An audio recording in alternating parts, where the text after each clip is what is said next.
also, I'd like to let you know that on the 15th of this month, we have I think it's our 8th public transmission, and the link will be in the description box below. So please do consider joining us for that if you're not a member of our community. And also, as a very special announcement, and this is for everybody who's enjoyed my work over the years, on June 26th, I'm going to be doing a 10th anniversary all-day channeling event. For those of you that have enjoyed all the free content over the years, we'd love you to join us. We are going to have 8 or so people who have started channeling since they've been doing A Course in Miracles or following Jesus and Ananda's teachings. And so I will be channeling, and then we'll have about 8 different people telling their story of how they found A Course in Miracles and how they have started channeling and how it's affected them. So please do consider joining us for that. We do have an early bird special on until the 15th of May, which is actually coming up pretty quick here. So the early bird price for if you purchase before noon on May 15th is $49 US. And the regular price, once we get past that date, is $75 US. So we've tried to keep the prices low, and you'll get a whole day of seeing new channels for that. So please do consider showing your support for all of the years that we have been providing you with free entertainment. Do consider joining us. We'd love to have a big crowd of you there for this particular 10th anniversary. It's unbelievable that it's been 10 years. From Belle. Belle says, how do we respond to life's trials and challenges with joy when all you have done in life is be on survival mode because of a damaged childhood upbringing? Can you read that again for me, please?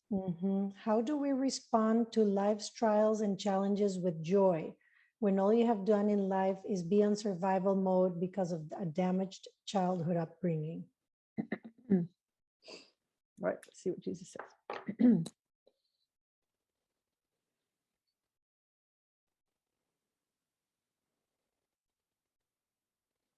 You are blessed beings indeed. I am that one that you know as Jesus. This point of view and this question comes from a place of distortion, which means you don't fully understand the system that is at play here. You all choose the birth family that you are born into, and that birth family is in alignment with your desire to learn certain things.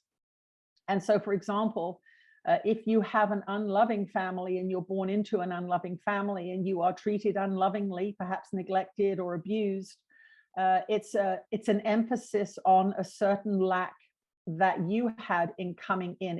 It's to emphasize that which you have to learn. And so we'll give you an example. In our dear one's family, her family was obsessed with the body and the body beautiful. Valuing the face over the intellect, these kinds of things. So there was a lot of dismissive behavior around anything that didn't have to do with beauty. So, for example, our dear one came top of her year at school, in grammar school, when she was 13 or 14, and nothing was made of that. But if she got a good hairstyle and looked pretty, then a lot was made of that.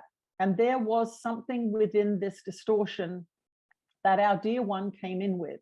And so it was emphasized, and it was this distortion that drove her to attempt suicide when she was 17. It was not done to her. She was a fully participatory co-creator of that environment by choosing that family. She came in with a tendency towards these things, and these things were emphasized in the family. And of course, that drastic choice point to attempt suicide was a demonstration of the distortion of her own mind, and it was exacerbated by the family into which she chose to be born, with the intent of healing it. And that is exactly what she did. In surviving that event, she decided that she was going to choose her intellect, and she was going to decide to work at things that brought her satisfaction and that enriched her experience, and not just focus on the physical. And this is something that she has done over and over and over again. And this is one of the contributing factors to the work that she has done with A Course in Miracles and with all of you. Not to despise her body, but to come to a place of acceptance of it as it is and to use it for good. And that has been the lesson that she has learned well. Now, if you have been raised in a family that was abusive and unloving, that would have been a reflection of a tendency of yourself to be unloving towards yourself, to be abusive towards yourself.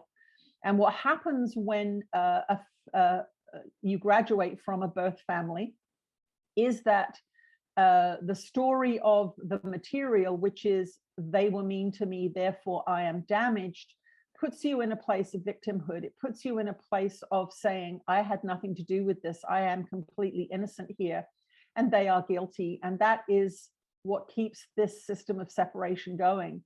The idea that you are powerless, the idea that you are a victim of the world you see, and a lack of acknowledgement of the fact that now these abusive family members are not around you now. You are living separately, and yet the abusive behavior continues.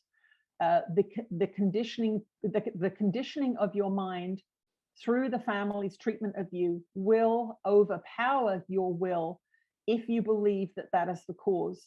If you tell a different story and reframe this story and say, I chose this family, boy, did I choose a big lesson. I chose a big lesson in unlovingness. And now where am I unloving to myself? Where am I abusing myself the way that they abused me? I am doing it voluntarily now.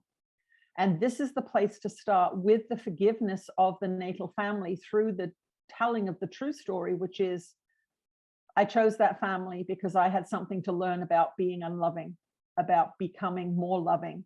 And this is where we want you to start. We want you to start with telling a different story, not that my family ruined me and I am powerless, but that my family demonstrated something that was unkind and felt horrible. And now I have to look at, where am I being unkind to myself? Where am I being horrible to myself? Because if I'm accusing them of that, I must look at that aspect of myself and say, well, then I'm doing the same thing now. So I'm the same as them.